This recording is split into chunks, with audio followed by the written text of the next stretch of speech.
Hello and welcome to my podcast. Do me a favor, subscribe to the John Keim Report wherever you get podcasts. If you're watching on YouTube, hit that like button, hit that subscribe button. You can find us there as part of Ampire Media, Ampire. Always much appreciated when you tune in. Don't forget, you can read my work on ESPN.com. Have a story, or a bunch of stories up now, including Nate Herbig, backup offensive lineman, who told the team he was going to retire. That's up on ESPN.com. Also, I filed daily camp nuggets, so get some highlights and some things from practice, some of which I talk about here. But if you don't want to wait for that, it's already up on ESPN.com. Check it out. Also, for you gold members, I'll be doing a private Zoom on Monday night. I'll set the time. I'll let you know the time, but Monday night I'll be doing the private Zoom. So either counting on 7:30 or 8 for you gold members. If you want to become a gold member, go to the Ampire Media YouTube page. Do it on your laptop. You'll see the word join. Click on that. Go from there. Become a gold member, and I'll see you on Monday. Anyways, let's get to the camp report and a couple things real quick. They do not have any practice, or excuse me, we don't go out to practice on Wednesday. It'll be just walkthroughs. Friday is going to be the same thing, a walkthrough. So we'll be back out on practice Thursday. But here's my report for today. So more Terry McLaurin, because that's obviously a big topic still, and it's going to be until this thing is over. Listen, man, there's really no end in sight here. And so at some point, both sides are going to have to give because that's the only way it's going to get done. There's no chance that one side's going to take the other side's offer at this point. There's no chance of that happening. That's where we're at. And whatever the money Terry's really looking for, there's a gap, a good gap, a sizable gap that still remains. Can they close that? Now, what impact does the Courtland Sutton deal have on that? Well, you look at that. He turns 30 this season as well. McLaurin has been a better receiver than Courtland Sutton. We know that. How much better is the key? Is it, Sutton's deal is around 23, 24 per year. So how much better is McLaurin than that? First of all, we know he's better, right? I just said that. But they're both going to be 30 this year. So that's what you're looking at. And so the market for that age is not going to be as strong as it is for guys in that 25 to 28 year range even. So that's what we're dealing with here. And so I think that's why it's going to be a deal. And so, we talk to people around the league, like 30 does matter to them. Now, doesn't mean it has to go way here or way there, but it's just like that's just the reality of the situation, whether it's liked or not. So I'm also curious on fan reaction to this, and you can leave some comments in the YouTube page or wherever, because I am curious your reaction. I'm starting to see more. Initially, there was when I would read comments, it was almost 100% McLaurin, you've got to pay him, you got to do this. And now I've seen more kind of a little bit, maybe not 50-50, but I've seen more saying the other side, like they're looking at both sides now. And I think the hard part for this franchise is they can't be myopic with this, and you need to get this done, and they definitely need to get it done because they're just not as good without him. And you watch practice, I'll get to this in a minute, you can see. The hard part for them is what they're looking at too is next year guys who could be up for extensions, Laramie Tunsil, depending if they wanted to keep all these guys, Tunsil, Lattimore, Deron Payne, Frankie Louvu. They all would be in the last year of their deal. So those are things that are coming up that matter to them when they're looking down the road. And so if you can't just, I think for them, it's like they don't want to just set a precedent of just giving somebody whatever and hitting a certain point when you have these deals coming up. So that's the tricky part for them. And it's one of the things we've talked about before from McLaurin, though, he just wants to be paid in a certain be in a certain neighborhood for sure. And I think that's where it's going to be. Can they get this done? I think it's still going to take a few weeks. I would say this, they definitely, everything you hear, they definitely want to keep him around. It's just a matter of, can you get to the right place? So I think that's been well established. And it's why, again, it's going to take a little bit. I think the Sutton deal, is it going to speed this up? No, but I think it's another in the age range of the 30-year-old guys. And like Tyreek Hill got one a year or two ago. Mike Evans got one at that age. Now it's Courtland Sutton. Where does McLaurin belong if that's what they're looking at in that age range? Could he get to 28 million a year or so? Would he sign for 28 million a year or so? Then it depends on the guarantees. So long way to go with that. Anyways, as I mentioned, and so we'll continue to talk about that a little bit, but I do want to get to the other stuff because there's a lot of other stuff going on that you want to know about. I think we all know that there's a big impasse here, for sure. Nate, as I mentioned, Nate Herbig retired. He was signed to help with the interior line depth, and I thought he was a good signing. He is coming off a torn rotator cuff. He has had injuries throughout his career. He would have been a good experienced player for them as a backup. I think he has like 30, 31 career starts. But he told the team the other day that he was done, so they put him on the reserved retired list. So there we go. So, but it does open up a spot. And I also think, like, when you're looking at that interior spot, does it help a guy like Chris Paul? Because I would have had Herbig on the roster for sure. I didn't have my initial 53-man roster going into camp, did not have Chris Paul in there. Well, now there's a spot for him or Julian Good-Jones, somebody who can provide that interior depth. Or could a guy like Foster Sarell, who can play tackle and guard, could he slide in there? Because part of what helps them, but helps a guy like somebody like his chances is a guy like Nick Allegretti who can play guard and center. So, and obviously Michael Dieter can play center. He played some guard. I think they need an upgrade. So anyways, there you go. So let's talk a little bit about some of the stuff I like to watch early on. I like watching special teams at times starting to go now as we get closer, just to see who's in what group, because that often tells a story of what they think of a guy. If you're putting guys with their first unit, you are intrigued by them. And so, and it doesn't always mean they're going to make the roster, but certainly it's somebody that, like, hey, this is someone to watch. And when I look at, like, for example, on the punt coverage, most of them are not surprised that I saw. The one who's in there is Colson Yankoff. And, just as far as the block, the punt block or blocking, then obviously coverage, right? So he's a guy that I would look at too. I think he's someone to definitely watch. I think they like him on special teams. Could he be that fourth tight end? Right now, if they kept four tight ends, I would say he'd be the guy because of the special teams play. And he's on some of those units, and like that matters. And so it's why, like, you watch people wondered about Percy Butler. Has developed into a solid backer for them, but it's a special teams work too, because you see him on multiple coverage units as well. So, like, that stuff matters. So you start to pay attention to that, because for sure, like, this is part of the evaluation process. Do they keep four tight ends? If so, what does that fourth tight end do? Now, in a lot of games, he may be inactive because, you're not, I mean, it's hard to keep four tight ends active in the game. But if you have to play him, he can do this or that, right? So, like, there you go. And I think that's where he has an edge. And you look at the second group, you have Jacory Croskey-Merritt and some of that punt coverage stuff. Keim, Dominique Hampton, Chris Rodriguez, Andre Jones. Those guys are all fighting for spots. And I think I think Jacory Croskey-Merritt makes it. I think Keim Medrano probably makes it. Hampton would be curious to see. Like, he's a bigger guy that can run. We've moved from safety last year, so first full year as a linebacker. And then Chris Rodriguez definitely in a battle. But then but I mean, there were times he did pretty well in the past, right? But being able to do this now, Jeremy McNichols also very much a key special teams player. So one of the things they did a lot of work on too is finding the ball. So, like, they would line up they're not all rushing down there, but they'd have two gunners, but then you'd have two guys down the field about 10 yards or so from the returner. And the returner would initially come up and catch it. And then some of the other stuff, they would just, like, run up to try and get him away. And then the two downfield would have to go find the ball and catch it and down it. So those are, again, little details that add up. And it's not like it's the first time necessarily, but they do things a little bit differently too at that. Also watch during these periods, like watching some of the O-line work, like what they do. So one of the things I saw them doing, working on just anchoring, right? Just anchor, anchor, anchor. So what they would do, they'd have a guy who's going to anchor was holding a medicine ball, a bigger medicine ball. And so that way to kind of, like, get your hands in the right spot.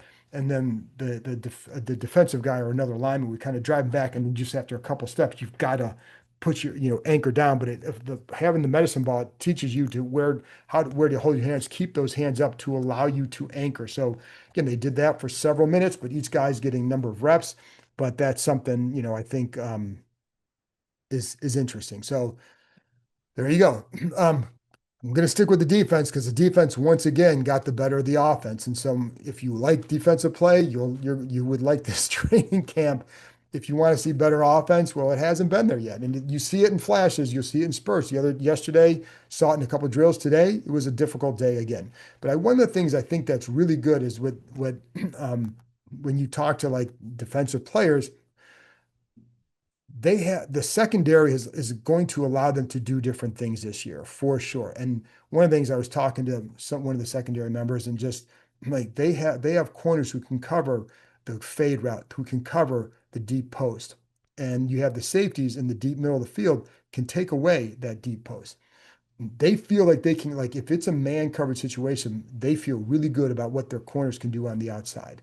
And that's obviously Amos and Marshawn Lattimore. Now, again, with Lattimore, now he should be healthy, like should look different. If he doesn't, that's a problem. But you also have Amos and Samerstill as well. They feel really good about that group being able to play multiple different coverages. And I talked about this a little bit earlier in the season, even wrote a story about it for ESPN.com about one of the reasons why they're optimistic about the defense is that coverage ability, right? In the secondary, the ability to do more, which then allows the pressure. I was asking someone like, are you guys like able to disguise more? I actually asked Dan Quinn that, like, was versatility, was that a key thing for them adding this offseason? Because it looks like they've done that. But I think where you see the versatility, like they had a lot of these guys already, a lot of things, some of the things they wanted to do. I just don't think they had the secondary they felt like could hold up. So the confidence they have in the secondary will allow them to do some different things defensively up front for sure.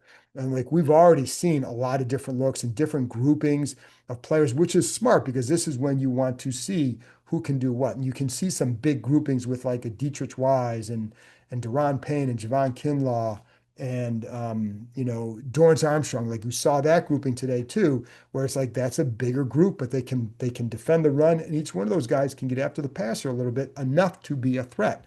Then you can see a speed group with you have Von Miller and Jacob Martin and Frankie Louvu with Deron Payne in the middle. You see different things like that. So what does that, but it gives them that ability. But I think the coverage is the key. If you can hold up in coverage, it allows them to do a little bit more because they have the confidence to do more. Now you can use Louvu all over the place because you do have some different guys who can do things on the edges, like a Von Miller, and I think they feel like Jacob Martin can provide enough of a threat. He's not going to be, he might be a guy that gets you 4 sacks, 5 sacks maybe, but that's going to be a help because he's a guy who can get a sack. And so like they didn't have that guy last year in addition to a Von Miller. So I think it allows them to be a little bit more diverse and effective with those pressures because of that. So yeah, I mean, but the fade ball, like this offense struggles to complete that fade route in practice. And again, today, like you're rarely seeing that completed. You've seen some slot fades to Deebo Samuel be completed, but you're really not seeing now. Of course, there's a guy I talked about earlier here, number 17, is a guy that runs that very well and makes good contested catches on those fade balls. They don't have that guy now. They don't have that guy who's winning quickly in one-on-ones in man coverage situations. Then that's something you're going to need. That they don't. Do they have that guy besides Terry McLaurin? You have Zach Ertz. Can the running backs win out of the backfield like that? Eckler or whatever. But but then again, here's the thing, like how many teams want to play man coverage against Washington because of the threat of Jaden Daniels? So if they don't want to do, you know, if they don't play a lot, if they play a lot of zone, they can just pick them apart. If they play a lot of man, he can obviously hurt him with his legs, and so that's a big help. Now, I will also say, and I've said this before, sending all this pressure, I think there are things that are pro and con for both sides, right? Like we know that, but I think sending the pressure, like if you're an offense, you're going to game plan for that pressure, and so then maybe you can do some different things to handle that. Right now, defense is getting the best of them, and again, I think that's a good sign for. We don't again, you don't always know what it means until later, but I do think that the defense has some things that you can be encouraged by, you know, right now. How it plays in September, who knows? But I think that looks right now, it looks fairly good. And I think they'll be able to be more aggressive because of it. I should note that Deebo Samuel made one of the catches of the day on a slot fade against Mikey Samerstill.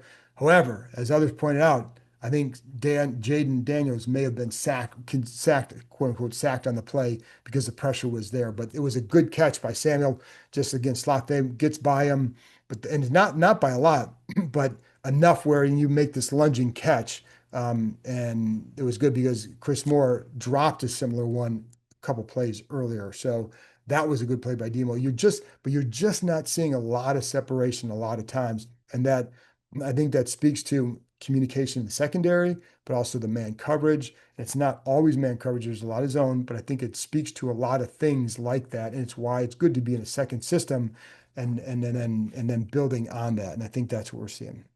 So it's another day where Marcus Mariota did not do a lot after individual, and still not exactly sure why, but I do think some of this is to give the big decision they have to make at quarterback is the third quarterback. So is that Sam Hartman or Josh Johnson? And so they know what Mariota can do. Jaden Daniels has to get the snaps because he's going to be the starter. And what we saw with Mariota last year, he can come off the bench and do a good job for them. So you need to see like, who's going to be that third guy, and not necessarily the third guy in the 53, because it could be the third guy is on the practice squad, but you still got to find out who that is. I mean, last year they kept four. I don't know that they do that again. They could because the practice squad is so large if they wanted to. I don't know that they keep three on the active roster because I think you can get one of those guys in the practice squad and be okay, and that allows you to keep someone elsewhere. And in Atlanta, they always kept two quarterbacks, and that's what they did last. Well, last year they had three, but also with a rookie quarterback, you're going to probably do that. Now, because he's experienced, you have experienced backup. I don't know that you need to do that unless somebody just that impressive. Um, Andrew Wiley again worked at right tackle with the first group, and Josh Connolly worked at right tackle and left tackle today with the backups. So then with Wiley, it's a lot like last year with Brandon Coleman, Cornelius Lucas. They feel like they have a veteran who can go in there and play, so they don't need to have Josh Connolly necessarily win the job right away. They will put him in when he's ready. And you can see like Trey Amos, he's getting runs with the one all the time. It's not like Connolly's not, but you see Amos in there all the time. He is their third, he is one of their top three corners because they will put them, it's all the time. So because he's earned it. He's shown that he can do it. I think Connolly is still progressing and still needs to show that yes, he is ready to be a starter. So does he have the skill set? Yes. He just has to get ready to the point where he can be an NFL starter. With Wiley there, they don't have to rush it. That is a good thing. I think, it's funny because you watch him, there's sometimes he switch him in the same series going from right to left. And the 2 cents analysis is that he looks more comfortable on the left side, which makes sense because that's where he played at Oregon. They're not asking him to do different things on the right side. Like it's not a whole lot. I mean, it's just the opposite of what you're doing. I don't know that it's like, is that contributing to some of the early, things that he has to learn on the right side? I don't want to call them growing pains. Well, they are growing pains because this is what you go through in the NFL. But he definitely, when I watch him, he looked more comfortable on the left side. A couple times the right side, like you're getting maybe one of the things that you talk to people like he's facing a lot of different pass rushers. So he may face one play, it's Jacob Martin, one play it's Von Miller, the next play it's Dorrance Armstrong or Cleveland Farrell. I mean, I think Andre Jones, they all give you different looks. I mean, Andre Jones probably not going to make the roster or may not, but like he's a guy that's been in the league for a couple of years. They all give you a different look. So you have to you don't know what this guy's going to do right away. So I'll be curious to see how he does as he progresses in camp, as he gets to know these pass rushers. And when we see him in like one-on-one situations against the defensive line, especially next week up in New England, how does he handle that? Like, how does he look? Because, that's going to be the key. But I think throwing a lot of different pass rusher styles at him, I think is it will help him in the long run. Right now, I think it's leading to some of those early up and downs, right? For sure. And you see, like sometimes when I watch him on the right side, maybe tends to bend a little bit more at the waist, and maybe guys are getting around him a little bit better. On the left side, haven't seen those same kind of issues. They believe he can be a left tackle, but here with Tunsil here, obviously you're going to play on the right side. But it is like there is an adjustment. So just deep breath with that. There's nothing, again, they have the luxury of not having to insert him right away and allow him to grow and develop. When he's ready, he will play. Saw some good pressures by Javon Kinlaw today. dude has some heavy hands. Again, at times, the thing that I would still say, does he get too upright at times? That's going to be the key. Can you limit that? But he does play with some heavy hands in the pass rush, and I think that's going to be interesting. Saw it against Laramie Tunsil, saw it against Brian Coleman. So, you see that, right? And just being able to get inside a little bit doesn't always win, but can he be a force in there? And that would help. He can, the other thing with him is, he's going to line up all over. I've seen him I've told you over the tight end at times, or just inside the tight end, and over the tight end is mostly in those big defensive tackle packages, the 3 DT sets, where he can be a big, play the end in that, just like a Jalen Holmes would do that last year, guy go in and out. But then I also see him he can play over center as well and apply some pressure that way. Like that's where I say they have more chess pieces to move around for sure. And I think that's what they wanted. All right. I mentioned Croskey-Merritt earlier, and I think like he's going to be a fun guy to watch in the preseason. So, and he has good balance.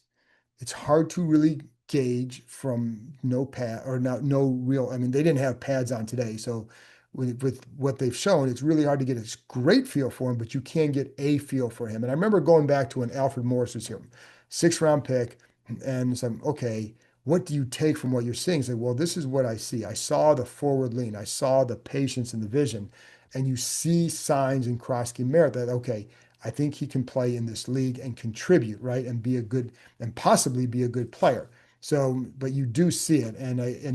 I think that's something he's the guy that I think a lot of people are going to want to see in the preseason for sure. Anyways, I caught up with him for about 2 minutes, and I want to play that for you right here because, asked him about the violent cuts, the violent nature of his runs, not playing last year. Does that make him hungrier?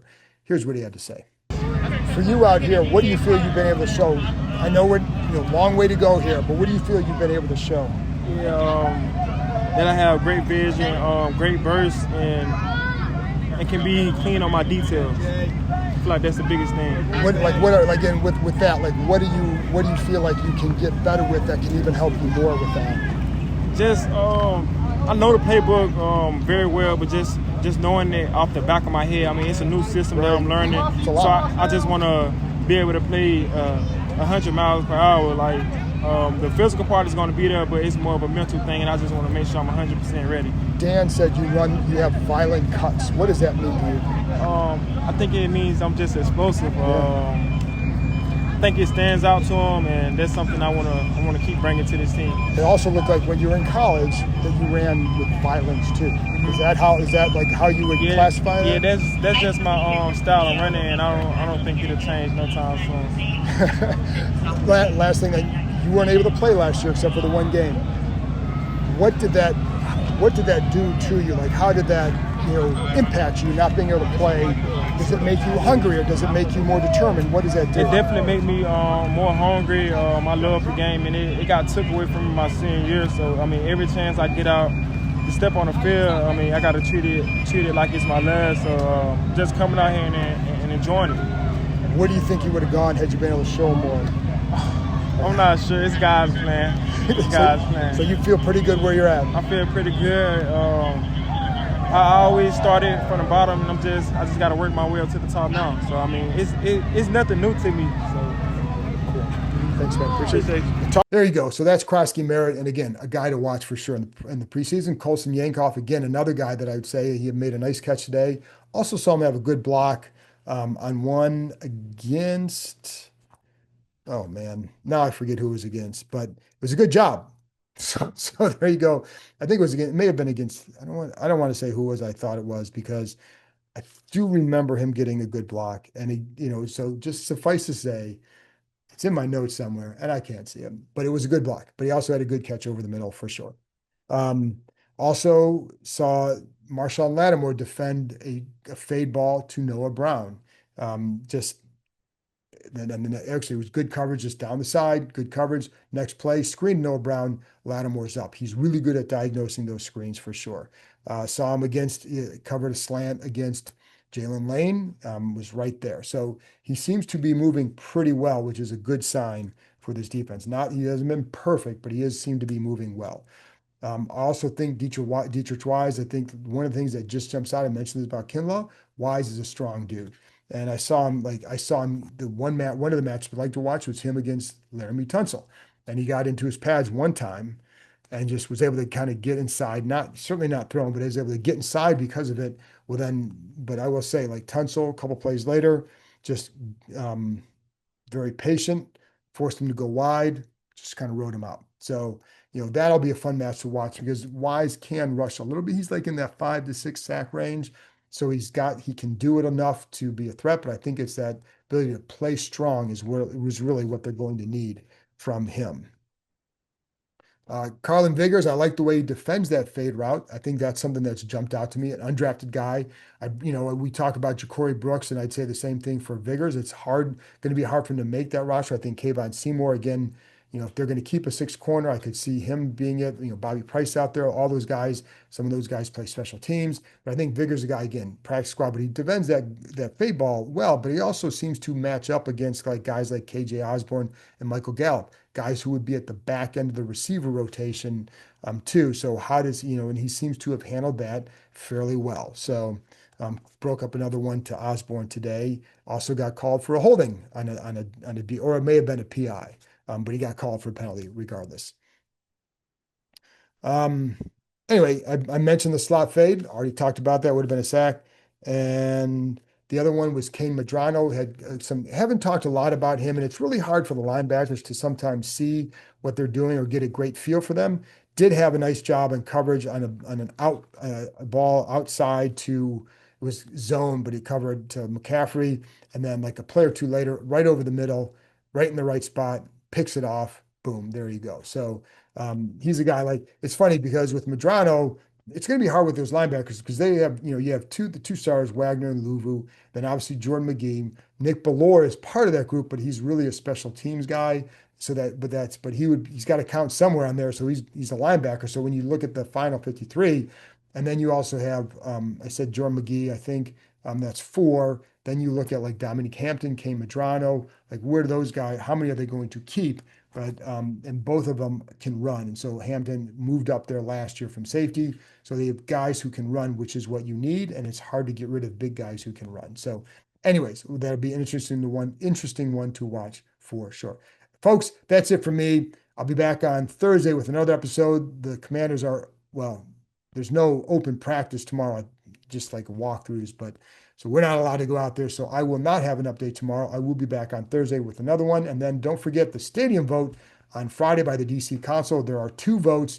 The first one matters a ton. Like almost rare. It's rare if they would ever change their vote the second time. It's more like you score a touchdown to go ahead by 6 points late in the game with 2 seconds left. Still got to kick the extra point. The extra point is the one that occurs in September. The game winner occurs on Friday. So there you go, folks. Anyways, that's it for me. I'll be back with another episode on Thursday. Talk to you next time.